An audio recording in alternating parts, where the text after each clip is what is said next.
I don't want to say that other labs do it less well, but at least what I'd like to believe is that we're all trying to answer the question. If we knew how to ask you what you are experiencing, we would try and address it. So, referring to this under observation from the sleep study, it appears that it's more of an art and less of a science. Well, that's in this particular case, I'm only it seems like a little bit more art here might be more effective to really help you get through to the part of the matter. You're absolutely right. You need a Van Gogh every time you go to the museum, but unfortunately not all of us have them, you know? So the problem is too much information. A sleep study is an incredible, I don't know if you've ever tried to look at 8 hours of video. Sometimes if you have in-laws that show you their trip, you know, it's, well, imagine what it's like. There's one great picture in there and you're missing it because you're overloaded with others. The same problem with a video. It sounds like it ought to capture everything, but I mean, if you've ever looked at a video of somebody sleeping, it's pretty boring. I mean, you think breathing is bad. Watching somebody who's not moving on a CPAP machine and just, you can't even see the breathing, it's enough to put anybody to sleep. And so there's a real problem there because what you're looking for is that one moment and you don't know when it's going to come. So the video might have the answer, but you have to know how to query it. And we don't have automation. Now, someday maybe we will. Someday that same technology they use for face recognition of terrorists will be used in the sleep lab, and there are people trying this to detect the one time when there's a funny thing that happens. But we're not there yet. And so the answer is, you're right, but we haven't done it. So anyhow, let me just point out, I've said this over and over again, I don't mean to belabor this one particular thing, because this is not necessarily any better than the other ideas that haven't worked, but I just want to give you the idea that there's stuff going out there. We're not ignoring you. We're trying to figure out a way to solve your problem of not liking CPAP, okay? We just haven't succeeded yet in a very dramatic way. Maybe someday we will. Now, I do have to say, I was asked to talk about this. I'm not talking about all the mask improvements, the other things that people have done. There's tremendous work that's been done. I want to acknowledge it without discussing it. They've come up with better masks, more comfortable straps, different attachments, plugs, you know, you name it. These are all aimed at the same thing. That wasn't my charge tonight, and I could talk all night, as you can probably tell. Anyhow, if you would like, I have 2 more things I can talk about. They're non-CPAP but pressure related. Are people at the end of their, you want me to, okay, so because I'm also happy to answer questions if you prefer, and I'm not in a rush to leave, but I know you might be. There's some other things out there that are not CPAP, but because they're pressure related, they're interesting in a CPAP-like way. And one of them, which is shown here in a picture, is a thing, again, we worked with this company, not in developing it, but in testing it. I happen to be very interested in it because it's taught me some interesting things. And this is a cute gadget.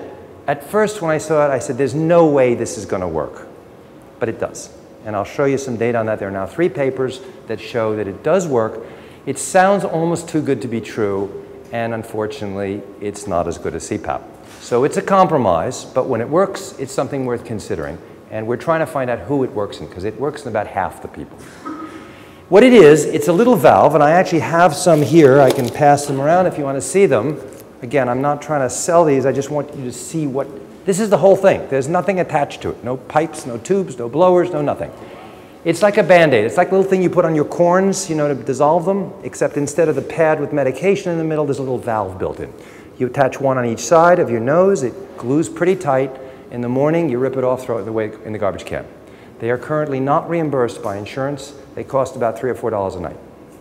Okay? And maybe someday they'll be reimbursed. So there are lots of pros and cons about it. Even if it did work for everybody, it doesn't. It works for about 50%, and we don't know what 50%.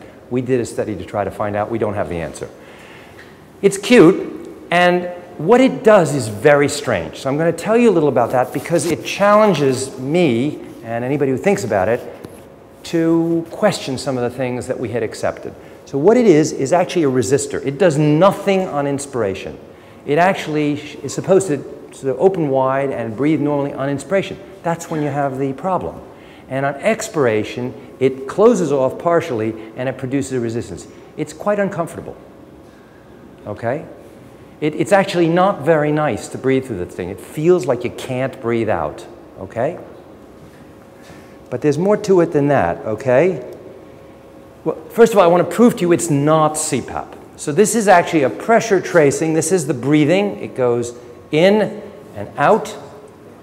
The breathing out is actually rather slow because it's against the resistance. So it's almost like if you've ever watched a kid who has, or an adult who has very bad lung disease, they go, well, it's almost like doing that intentionally. You watch people with what's called pursed lip breathing. They breathe out, they actually breathe out through their mouth, and they go like that. That's what this is doing, except through your nose. All right? So it's not intuitive that that should A, help, and B, be tolerable. All right? But I'm going to show you that it does. So here's the pressure inside the nose. The pressure is only there during expiration, the very time when we think we don't need it. It's exactly the opposite of C-flex. So why should it work? Okay? First, I guess I have to prove to you that it does work. I had to prove to myself that it did, so I recorded a patient. This is a patient. This is his breathing. These are his apneas. Pretty severe apnea, okay?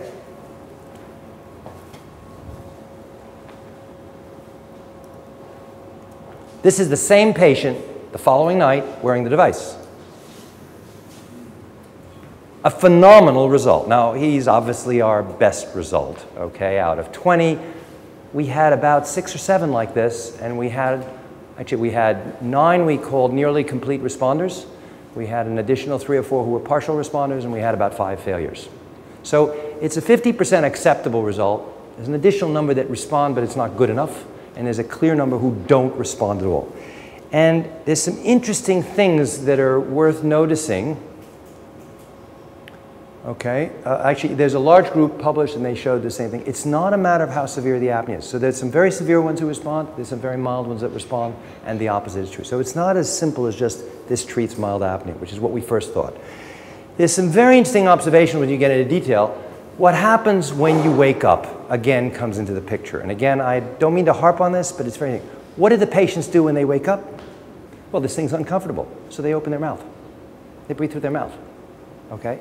And initially, the company thought that was bad, and they taught people. They said, well, you got to tape your mouth shut, or you got to train yourself not. And so we talked about it, and we thought about it. We said, why do you need to worry about it when you're awake? That's good. When it's bothering you to breathe through your nose and you're awake, you don't need the treatment. And the treatment comes from breathing through your nose, so why not breathe through your mouth? So in a sense, this is auto-sense-awake. All right? And that's exactly how we train people. We put it on, and we say, you don't like it? Don't breathe through it. Because we rely on the physiology of sleep. When you go to sleep, you start breathing through your nose. And that happens in almost everybody. Despite all of our preconceptions, I can't breathe through my nose. Well, it turns out in the lab, we can show that when you go to sleep, you breathe through your nose. And especially with this device on, it actually forces you to do so. So what happens is patients are awake, they're breathing through their mouth.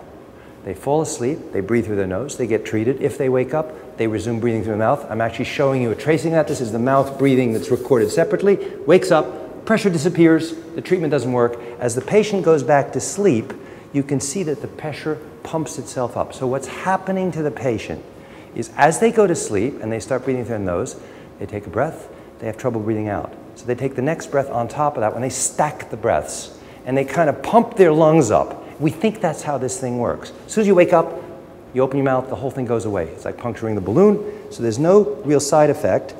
And what I'm going to show you, again, this is the idea here, show you an interesting explanation of why this might work, and I emphasize again, this is just, okay?